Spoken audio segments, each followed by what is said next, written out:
নড়াইলের নড়াগাতি থানার কলাবাড়িয়া ইউনিয়নে বিএনপির নতুন অফিস উদ্বোধন করা হয়েছে। প্রধান অতিথি হিসেবে উপস্থিত ছিলেন নড়াইল ১ আসনের মনোনয়ন প্রত্যাশী অধ্যাপক বি.এম. নাগিব হোসেন। মামুন হাসানের তথ্য চিত্রে বিস্তারিত জানাচ্ছেন সিথি জান্নাত।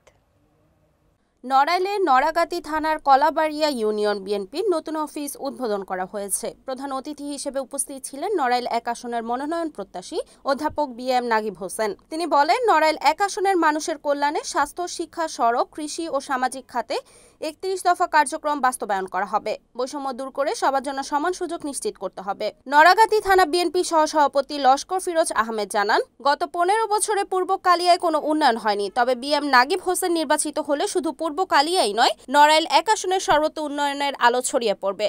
জনগণের স্বাস্থ্যসেবা, শিক্ষা, সড়ক, পানি, বিদ্যুৎ সহ সামাজিক কল্যাণে ব্যাপক পরিবর্তন আসবে। এ সময় নড়াগাতি থানা বিএনপি ও সহযোগী সংগঠনের বিভিন্ন পর্যায়ের নেতৃবৃন্দরা উপস্থিত ছিলেন। পূর্ব কালিয়ার লোক সমস্ত সুবিধা থেকে বঞ্চিত। ১৫ বছর মুক্তি বিশেষ এমপি ছিলেন। পূর্ব কালিয়ার লোক সমস্ত সুবিধা থেকে বঞ্চিত। এক কোদার মাটি ফেলছে এরকমের কোন দৃষ্টান্ত যদি কেউ দেখাতে পারে, তাহলে আমি আর রাজনীতি করবো না। এই পূর্ব কালিয়ায় অর্থাৎ সাংবাদিক ভাইদের কাছে আমার প্রশ্ন, আপনারা জাহাঙ্গীর বিশ্বাসকে প্রশ্ন করবেন, উনি 1/11 থেকে 5ই আগস্টের পরে যদি জাহাঙ্গীর বিশ্বাস প্রমাণ দিতে পারে যে উনি বিএনপি রাজনীতির সাথে জড়িত ছিল, আমি এই মুহূর্ত থেকে, এখন থেকে আমি উনাকে মাঠ ছেড়ে দিয়ে আমি এখান থেকে চলে যাব।